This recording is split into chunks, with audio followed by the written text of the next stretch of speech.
Hallo! Wir sind's, Piranhas, 2 Stück.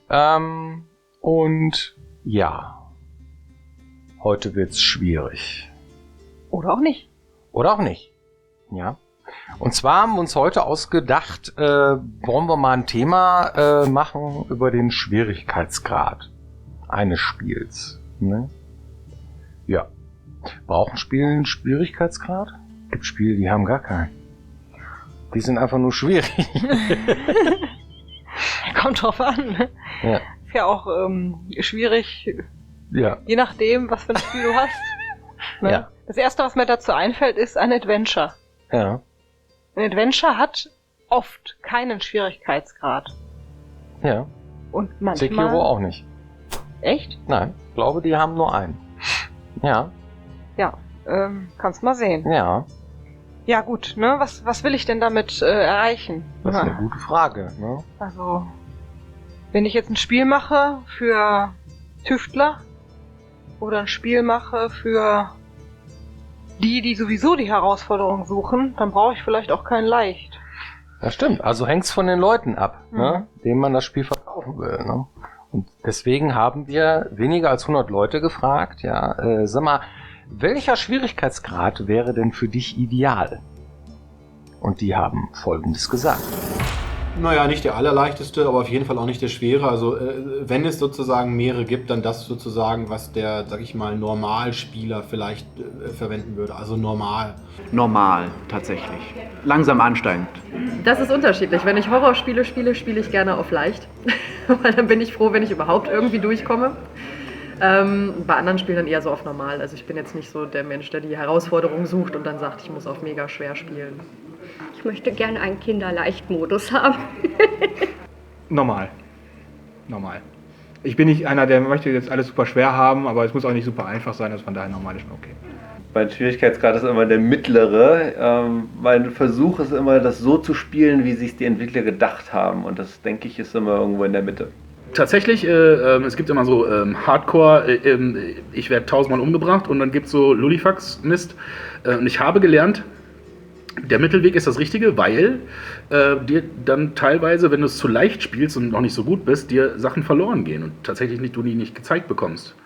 Und das ist zu schade. Deswegen lieber ein bisschen Mühe geben und halt den Mittelweg wählen.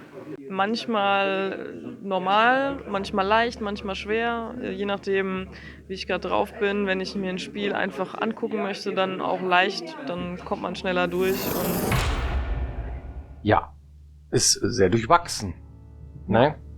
Heißt mal so, mal so. Also es gibt Leute, die mögen das gar nicht, wenn es schwierig wird, und andere suchen immer die Herausforderung. So, ne? Das heißt, wenn man jetzt so ein Spiel macht, wie wir es machen, gibt es nicht den Spieler. Nee. Wobei man dazu ja sagen muss, dass die Tendenz doch stark dahin geht, dass die meisten Leute das Spiel einfach so lassen, wie es startet. Ja. So, wie es der Entwickler gemeint hat. Ja. Der normale Schwierigkeitsgrad. Ganz genau. Das wird von den meisten auch so gespielt, ja. Und darum steckt da auch die meiste Tuningarbeit drin, würde ich meinen, weil das der wichtigste Schwierigkeitsgrad ist. Ja. Nämlich so, wie es eigentlich gedacht sein soll. Ja. Und das ist für einige dann eben trotzdem zu schwer, für manche vielleicht sogar zu leicht, weswegen die anderen Schwierigkeitsgrade dann überhaupt eine Existenzberechtigung bekommen. Aber trotzdem versuchen es die meisten einfach erstmal auf normal. Ja. Was auch völlig legitim ist. Das wird ja auch jeder machen. Ich meine, ich kann mich ja jetzt nicht auf den Schwierigkeitsgrad irgendwie einigen mit mir selber, wenn ich nicht weiß, wie schwierig ist das Spiel denn jetzt wirklich. Ne? Weil das sind von Spiel zu Spiel ist ja auch unterschiedlich gelagert. Es gibt Spiele, die sind grottenschwer und dann ist ein normaler Schwierigkeitsgrad. Und andere sind total leicht, da gehst du durch wie Butter. Ne? Da fragst du dich, ja, kann man ja überhaupt mal auf schwierig machen. So. Und es gibt Leute, die grundsätzlich immer auf schwierig stellen, wenn sie ein Spiel starten, weil sie auf jeden Fall immer den schwierigen Schwierigkeitsgrad spielen wollen. Es gibt auch so Leute, die sind so drauf, dass sie auch... Es kann ja auch sein, dass du eine Zeit lang spielst und dann bekommst du eine Passage, die ist dir zum Beispiel persönlich zu schwer. Und dann könntest du nur für diese Passage, bei den meisten Spielen heutzutage eigentlich, kurz auf leicht stellen, um die Passage zu meistern und nicht zu sagen, oh, ich brech's hier ab, irgendwie das Spiel bleibt in der Ecke liegen, und dann auf normal weiterspielen. Aber auch das machen viele Leute nicht, weil sie sich zum Beispiel irgendwie zu stolz sind. Das kann ein Grund sein, zu sagen, das mache ich jetzt nicht auf leicht, oder nö, wenn es von den Entwicklern so nicht gedacht war, dann muss ich das jetzt schaffen können, ne? Oder so ein Gedanke wie, ich hatte noch einen dritten, ja, das ist, macht mir selber vielleicht das Tuning kaputt oder solche Hintergedanken, die Leute dann haben könnten. Wenn ich jetzt irgendwie kurzzeitig den Schwierigkeitsgrad ändere, dann bescheiße ich. Ne? Und ja, irgendwie schon, ne? Das hat man auch das Gefühl. Da macht man sich irgendwie das Spiel kaputt. Das ist so irgendwie, jetzt hat er gecheatet, so. Das ist irgendwie blöd. Na, das fühlt sich dann irgendwie doof an. Das kann ich nachvollziehen, aber das ist eigentlich Quatsch. Ja. Also ich spiele genauso, ne? Aber es gibt auch einige Spiele, die ich dann darauf hinweisen. Ja, wenn du das jetzt machst, dann sind aber deine Achievements schräg. Sag ich jetzt mal. Gibt irgendeine Formulierung da? Nee, das hat dann Auswirkungen auf irgendwie was und dann, oh, nee, lieber nicht, dann bleibe ich lieber dabei. Das ist ja auch blöd, ne? Früher ging das gar nicht. Früher fängst du mit einem Schwierigkeitsgrad an, da wurden alle Werte festgelegt, die waren in eine Welt reingetackert, da konntest du nicht mehr wechseln. Na, also, das war schon, naja. Ja, wir haben aufgrund dieser Hürde, die da zu nehmen ist, dass die Leute teilweise gar nicht wollen, dass sie auf leicht spielen. Ne? Das heißt, die meckern dann irgendwie auf normal, ist mir das Spiel zu schwer. Aber auf leicht wollen sie auch nicht stellen, zu überlegen, naja, wie könnte man denen diese Hürde nehmen? Ne? Indem man zum Beispiel leicht nicht mehr leicht nennt, sondern ihm einfach einen anderen Namen gibt. Zum Beispiel Story-Modus. Ja? Das ist ja der total einfache, ne? Ja, genau. Story-Modus. Wenn er denn existiert. Weil Story gibt ja auch, leicht, da gibt's ja noch einen da drunter, der heißt meistens sogar Geschichte, weil du da gar nicht kämpfen sollst, sondern nur Geschichte dann genießen sollst, ne? Und das ist natürlich schon so eine Sache, ja. Man könnte es auch nennen wie die Spielertypen irgendwie. Der Explorer bekommt dann normal, ja? Ja. Der Kämpfer und Achiever, der kriegt dann schwer. Und wenn du jetzt Storyspieler bist, kriegst du halt Kacknoob. Leicht. Genau, das klickt jeder drauf. Ich spiel jetzt Kacknoob. Ich spiele Kacknoob, ja. Nein, also es ist schwierig, ich verstehe das schon, ne? Dass man da irgendwie so ein bisschen desorientiert ist, was diesen Schwierigkeitsgrad angeht und wenn einer jetzt nicht bedient wird und so, dass er dann sauer ist aufs Spiel. Das kann ich nachvollziehen, aber es ist auch für uns schwierig, dann auch wirklich zu gucken, ja, wen habe ich denn jetzt da vor mir und was ist denn normal? Ist normal das, was die meisten Spieler wollen? Im Regelfall sollte man davon ausgehen. Ja, das ist dann aber auch, muss man auch gut raten, immer, ne? Gut, jetzt haben wir so ein paar Spiele gemacht und so und haben so eine Ahnung davon, wie es funktionieren könnte. Der normale Schwierigkeitsgrad, aber manchmal bei so einem Riesenspiel oder so hat man dann schon so eine oder andere Ecke drin, ne, die man so vielleicht auch bei etlichen Tests nicht gesehen hat, weil dann irgendwann die Menschen kommen und dann tatsächlich spielen, dann der in Ernstfall dann getestet wird so. Dann möchte man gerne dem Spieler sagen, ja, dann mach doch auf leicht oder auf schwer, je nachdem. So. Weil wenn es ja am Ende zu leicht ist, dann wechsel den Schwierigkeitsgrad, dann hast du wieder die Herausforderung. Ja. Also ich mache das so, aber das muss nicht unbedingt für jeden gelten. Ne? Ja, mir geht es auch so. Ich versuche erstmal auf normal zu spielen. Ja. Und wenn normal nicht funktioniert, dann mache ich es mir auch leichter, ist mir dann egal. Also, soll das. Auf schwer spiele ich persönlich eigentlich nie. Außer zum Testen vielleicht, aber meistens versuche ich es aufs Normal. Und gerade bei einem Spiel, wie wir das machen, ist das ja auch schwer zu sagen. Also tendenziell kam die Idee, wir machen Elex jetzt wieder ein bisschen schwerer, ja super an bei den Leuten. Und sie sagten, ja, endlich mal wieder Herausforderungen irgendwie und so weiter. Und auf die Details kann man ja gleich nochmal eingehen. Aber es gibt sehr viele verschiedene Gründe und Parameter, warum jemand das Spiel als zu schwer empfinden kann. Richtig. Ich hatte so ein schönes Paradebeispiel mit einem Spieler, der sich darüber beschwert hat irgendwie, dass er nicht weiterkam. Ich habe gesagt, ja, dann besorg dir doch mal eine bessere Waffe. Und er hat gesagt, kann ich nicht, ich habe kein Geld. Ne? Das Geldtuning ist schlecht. Gucke ich bei dem ins Inventar rein, alles voller Prüttel. Hat dir das Safe Game gegeben, ne? Ja, dann verkauf doch mal was. Ja. Ja, du kannst alles sammeln, was in der Welt ist. Alles. Hast ein unbegrenztes Inventar, du darfst die Sachen auch verkaufen. Könnte ja sein, dass man das mal nochmal braucht. Ja. Ja. In dem Fall braucht er erstmal eine bessere Waffe. Ja. Und dann, also es gibt halt sehr viele... Die Lösung für dieses Problem wäre vielleicht ein begrenztes Inventar. Dann muss er es verkaufen. Weil er kann nämlich Goldmünzen oder Elexit schneller, besser tragen, ja, als Klamotten. Aber das wollen wir nicht, ne? Nein. Nein. Nein. Kein begrenztes Inventar. Nein. Kein Ressourcenmanagement. Nein. Nein, ich mag die Spiele explizit auch deswegen so gerne, weil ich es eben nicht muss. Ja. Ja. Ja. Kannst auch so versuchen, ne? Ja. Irgendwann kriege ich vielleicht meine geile Waffe auch, wenn ich meinen Rüttel behalte, aber es ist halt schwerer. Ja, ist schwerer, richtig. Ja, und da muss man halt darauf aufpassen irgendwie. Woran liegt es denn jetzt? Ne? Und was kann man an der Stelle verbessern? Ja, was hat denn so ein, warum spielen denn nicht automatisch alle auf leicht? Ne, könnte man ja jetzt denken. Ein leichter Schwierigkeitsgrad, der hat ja ganz viele Vorteile. Ich werde nicht ständig aufgehalten, ich sterbe bei weitem nicht so oft, ich habe viel mehr Ressourcen übrig, die ich für irgendwas verwenden kann, wo ich jetzt gerade Bock drauf habe. Ich kann viel schneller irgendwie die Story genießen, komme von A nach B. Irgendwie müssten doch eigentlich alle auf leicht spielen. Also, gibt viele, die das so sehen und die dann auch so spielen möchten, aber die meisten nicht, weil dann macht das Spiel keinen Spaß. Ne? Die Herausforderung fehlt. Ne? Ich muss mir keine Gedanken machen. Ich weiß, dass das Spiel mir das sowieso irgendwie verzeiht, wenn ich irgendwelche Seitenhiebe mache oder ist egal. Ich kann ja einfach so da durch das Spiel. Ja? Das heißt, es gibt da eigentlich keine Barrieren, die ich mir erarbeiten müsste. Oder, ne? Das ist halt irgendwie, ja, der Sinn und Zweck dieses Spiels wird dann ad absurdum geführt. Für Leute, die versiert spielen und die tatsächlich mit einem leichten Schwierigkeitsgrad mit keinem Gegner wirklich ein Problem haben, da so durchgehen. Das macht keinen Spaß. Das verstehe ich. Und das sogar an 2 Stellen. Auf der einen Seite, ich habe die Herausforderung gesucht, ich habe sie gemeistert. Ja. Bist du stolz? Ja. Geil. Mann, endlich ist der Plateau. Ja? So. Hast es gerafft. Und auf der anderen Seite macht es die Spielewelt auch sehr viel immersiver. Ich habe wirklich Schiss, da lang zu gehen. Ne? So, nächster, ist ja gar nicht. Was ist das hier? Gefährliche Welt brauche ich nicht.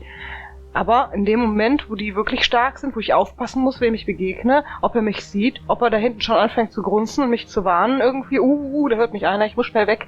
Das macht einfach ein viel stärkeres Immersionsgefühl und zieht mich stärker in die Welt rein, wenn ich das Gefühl habe, ich muss aufpassen und Acht geben. Und ein schwierigerer Schwierigkeitsgrad verleitet die Spieler auch dazu, mehr Dinge auszuprobieren. Das heißt, wenn ich wirklich mit meinem Maustrigger durch die ganze Welt komme, dann brauche ich den ganzen Pottel, den mir das Spiel sonst bietet, eigentlich nicht. Die ganzen Features, die man einbaut, die sind alle für Cuts. So. Ja, das stimmt. Und jetzt muss ich mir überlegen, ich habe einen Gegner, der ist zu schwer. Ich krieg den mit meinem Maustrigger nicht platt. Welche Sachen könnte ich denn jetzt mal benutzen? Was könnte ich machen? Ich schmeiß dem erstmal eine Granate dahin, ich hüpfe auf den Berg, ich weiche aus, ich benutze verschiedene Waffen. Vielleicht ist der Schild jetzt stärker, vielleicht lieber Fernkampf. Ich weiß es nicht, aber ich verleite den Spieler dazu, das auszuprobieren, zu gucken, welche Strategie bei welchem Gegner tatsächlich mehr greift. Und dann bringe ich ihn dazu, mehr mit dem Spiel zu spielen. Und das ist natürlich auch ein Riesenvorteil, wenn ich eine Herausforderung anbiete. Welche Möglichkeiten hat man denn, am Tuning was zu drehen? Was kann ich denn tun, damit das Spiel leichter oder schwieriger wird? Ja, fangen wir mal mit dem einfachen Klassiker an. Ja. Ich mache mehr Schaden. Ja. So, ich habe jetzt eine Waffe. Wupp. Ich muss 10-mal schlagen, dann ist der erst platt. Ist sehr viel schwerer als, ich muss nur 6 oder 3-mal schlagen. Sag ich jetzt mal so ganz platt. Ja, dann bin ich sehr viel schneller durch und das ist so der Klassiker. Da muss man immer ein bisschen aufpassen, denn umgedreht gibt's ja dasselbe. Das Monster braucht mehr Hiebe, um mich platt zu machen. Und je nachdem, an welcher Schraube man dreht, macht man den Kampf kürzer oder länger. Das heißt, wenn ich jetzt das so einfach mache, dass ich nur noch einen Schlag brauche und das Monster ist Vieh, dann spare ich mir sozusagen den Kampf und das führt das Ganze vielleicht auch wieder ein bisschen ad absurdum. Wenn ich aber mache, dass der Gegner länger braucht, um mich zu plätten, dann kann ich den Kampf auf diese Art und Weise auch in die Länge ziehen und sagen, na gut, ich brauche zwar 10 Schläge, aber der braucht auch 10. Und dann habe ich ziemlich lange eine Situation, in der ich rumtüfteln kann, um den Platz zu kriegen. Und an beiden Schrauben, das ist so der Klassiker, woran man als erstes drehen würde, um einen leichten oder schweren Schwierigkeitsgrad einzubauen, ohne dabei Gameplay zu verlieren. Da gibt's noch diverse Resistenzen, ne? Eis, Feuer, ne? Radioaktivität, was auch immer, Gift, ne? Wo man noch dran schrauben kann. Ja. Dann an der Rüstung, ne? Aber es geht irgendwie am Ende des Tages immer darauf reduziert sich das, wie viele Schläge brauche ich, wenn ich treffe, um den Platz zu machen. Wenn man einen 1:1 Gegner hat, das heißt, der ist genauso stark wie ich, ist immer so die Faustregel, 3 Schläge brauche ich, um den platt zu machen. Brauche ich nur einen Schlag, ist der viel zu leicht, um zu hauen. Brauche ich nur 2, ist eigentlich auch zu leicht. Aber 3-mal richtig treffen, ne, dann ist der ungefähr so wie ich. Und man orientiert sich halt immer irgendwie an stärkeren Monstern so, deswegen auch Totenkopf oder so, ja, da kann man ja mal ausprobieren, wenn man so 5, 6, 7 Schläge braucht, um den Platz zu kriegen oder so, da muss man aber auch schon aufpassen, weil der verteilt dir dann auch irgendwie Schaden und so, und der braucht dich nur 2-mal treffen, dann bist du platt, ist schon fetter Gegner. Und so tunen wir das Ganze dann halt, ne? Das tunen wir halt daran, wie oft braucht ein Gegner mich treffen, ne? Das sind nur die Faustregeln. Wenn du es einmal hingekriegt hast, den normalen Schwierigkeitsgrad so zu machen, dass du sagst, jo, so kann er bleiben, ist das auch das Einfachste, um nicht wieder was kaputt zu machen. Denn es gibt super viele Parameter, in denen man theoretisch schrauben könnte, aber da macht man vielleicht irgendwas wieder völlig kaputt. Wenn du zum Beispiel mit Kombos arbeitest und du sagst irgendwie, ich mache jetzt rechts, links auf die Schnauze. Und auf die Schnauze hat den meisten Schaden. Und daran drehe ich jetzt. Das heißt, ich drehe zum Beispiel am kritischen Treffer oder sowas in der Art. Dann kann es sein, dass ich damit mein Tuning versau. Ne? Am besten du machst rechts, links erstmal und ordnest da den Schaden rein. Weil manche kommen überhaupt nicht zum 3. Schlag, weil sie nicht, weil sie das nicht können, irgendwie im falschen Zeitpunkt irgendwie die Combo anzufangen oder sowas, ne? Oder der Mausträgerspieler, der dann immer rechts haut oder sowas in der Art. Keine Ahnung. Gibt verschiedene Gründe, warum das zustande kommen kann bei unterschiedlichen Spielen, und dann greift das natürlich als erstes. Gibt aber auch Spiele, die machen das völlig anders. Die bauen sowas wie Helfer ein oder sowas. Das heißt, die helfen dir nicht nur im Kampf, sondern die helfen dir auch mehr in der Storyführung. Wenn das einer sagt, pass mal auf, da in dem Wald, geh da jetzt nicht hin, geh doch erstmal auf den Wegen. Da sind... nee, ich weiß ja Bescheid. Ich gehe da trotzdem hin. Der kann mir ja viel erzählen. Das ist ja nur ein blöder NPC. Genau, und das kann halt sehr krass sein, was Entwickler für einen Aufwand betreiben, um einen leichten oder schweren Schwierigkeitsgrad zusätzlich zugänglich zu machen. Oder den Spieler zu führen durch die richtigen Sachen. So. Ja, ich mache jetzt schwer irgendwie. Alles klar, wir machen es schwer irgendwie. Packen wir doch einfach mal die doppelte Anzahl an Monstern in die Welt. So, dann ist es schwer. Ne? Kann man auch machen, aber macht das Spiel vielleicht doof. Da muss man immer aufpassen, an welcher Schraube man da dreht.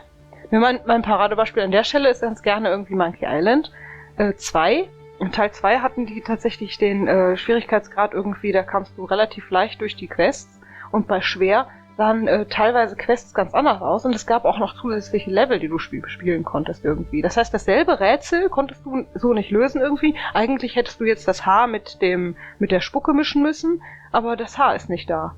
Du kriegst das gar nicht, ne? Normalerweise war es an der Perücke, jetzt musst du aber irgendwie erstmal in die Wäscherei und hinten links durch die Brust ins Auge. Eine klassische Oberaffig Schwierigkeitsgrad. Genau. Wir werden garantiert noch mehr über dieses Thema sprechen. Gerade Tuning und Schwierigkeitsgrad ist immer sehr, sehr präsent, ne? Und hat sehr viel Auswirkungen auf Spielspaß und so weiter. Das heißt, dieses Thema wird uns auf jeden Fall noch öfter begegnen. Hast du eine Community-Frage, Jenny? Woran liegt es, ist die Frage, dass ihr für eure Spiele nur in Anführungsstrichen 3 Jahre Zeit habt? Das suggeriert ja so ein bisschen, als hätte man irgendwie so ein Damoklesschwert im Nacken, das sagt, 3 Jahre ist das Ultimo.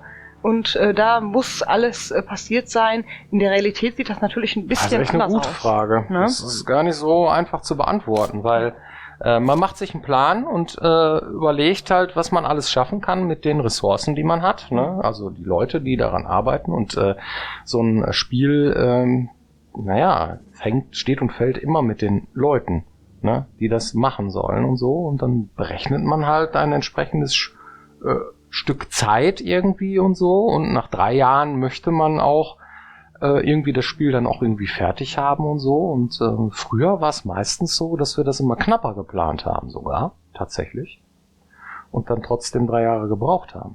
Und man versucht halt irgendwie dann auch in einer adäquaten Zeit irgendwie fertig zu werden mit diesem Produkt, und sicherlich als jemand, der ein Computerspiel macht, möchte man auch am liebsten gar nicht aufhören, daran zu fuckeln, bis es perfekt ist. Aber irgendwann geht der Business Case nicht mehr auf. Ne? Irgendwann kostet das ganze Ding mehr am Ende des Tages, als man tatsächlich damit verdient. Na, das ist so eine Minimax-Aufgabe, die muss man sich stellen. Ne? Da muss man halt gucken, wo genau ist der Zeitpunkt erreicht, wo man das Ding dann released und dann irgendwie vielleicht auch mal was Neues anfängt oder was anderes macht oder vielleicht auch mit dem nächsten anfängt oder hin und her. Also das ist schwer zu beantworten, diese Frage. Ja, das gibt eigentlich keinen Grund so, das ist kein Dogma irgendwie so, 3 Jahre Feierabend, sondern das ergibt sich halt aus den Gegebenheiten. Ne? Ja. Vielleicht kann man dazu noch sagen, es gibt so Sachen, die halt von den Gegebenheiten einfach verhindern sollten, dass man zu lange an so einem Spiel entwickelt. Denn wenn du jetzt irgendwie tatsächlich 10 Jahre dran entwickelst, dann überholt dich zwischendurch mehrfach die Technik. Ja. Und das ist dann ganz schlecht, ne? Ja. Wenn du das ganze Spiel auf einer Technik entwickelt hast und musst die umschmeißen, musst du eigentlich nochmal von vorne anfangen. Und das darf nicht passieren. Es gibt unheimlich viele Projekte, die sind nochmal verschoben worden und dann kommen wir raus und dann, jetzt kommt die neue Generation von Grafikkarten, jetzt kommt die neue Konsole und dann sind die irgendwann in der Versenkung verschwunden. Es gibt unheimlich viele Beispiele dafür. Ja. Kennt ihr alle. Ja, und da muss man sich schon überlegen, gut raten, was passiert in der Zukunft, ne? Und länger als 3 Jahre, ich meine 3 Jahre, gerade in der Games-Branche oder so, das sind Ewigkeiten, ne? Und dann hast du dir einen Plan gefasst, irgendwie vor 3 Jahren, den du jetzt releast und so, und das muss dann aufgehen, irgendwie einigermaßen, sonst ist das ein Misserfolg und so. Und je länger das dauert, desto schwieriger wird das. Na, ganz klar. Ne? Aber wie gesagt, das ist echt keine einfache Frage, die man einfach mit Ja oder Nein oder irgendwie daran liegt das oder so. Das ist echt sehr komplex und kann sehr große Auswüchse annehmen, darüber dann zu debattieren, warum ein Spiel länger dauern sollte oder mehr Leute dran arbeiten sollten als nur 30, ne, die hier immer arbeiten oder noch mehr Outsourcing betreiben oder eine andere Engine benutzen oder was auch immer. Das sind alles Parameter, die das mit beeinflussen. So, weil ganz einfache Rechnung, wären wir doppelt so viel, wären wir doppelt so teuer. Das Risiko wird doppelt so groß, ja, dass das nicht funktioniert und uns am Ende auffrisst, ja. Und wir werden auf keinen Fall nur 1,5 Jahre an dem Ding am Arbeiten. Einige Sachen lassen sich nicht skalieren. Wir werden vermutlich trotzdem 2,5 bis 3 Jahre da dran an diesem Spiel. Ja. Und das ist dann so eine Sache, da muss man sich dann irgendwann fragen, so, was ist denn so das Ideal? Und das hat sich bei uns so eingependelt. Ne? Kann man so sagen. Ja. Gut. Ja, wir hoffen, dass es euch gefallen hat und sagt mal, was ihr so denkt über diese ganzen Themen, die wir hier so ablassen. Und wir wünschen euch eine schöne Woche und bis zum nächsten Mal. Macht's gut. Tschö. Tschüss.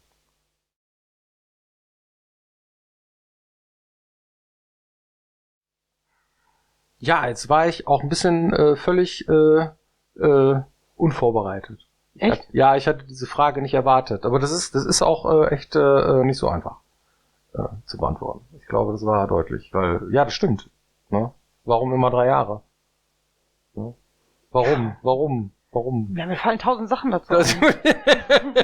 Also mir fallen auch zum Thema noch 1000 Sachen ein. Also das hätte ich nicht mit dem Reden aufhören müssen. Beim nächsten Mal.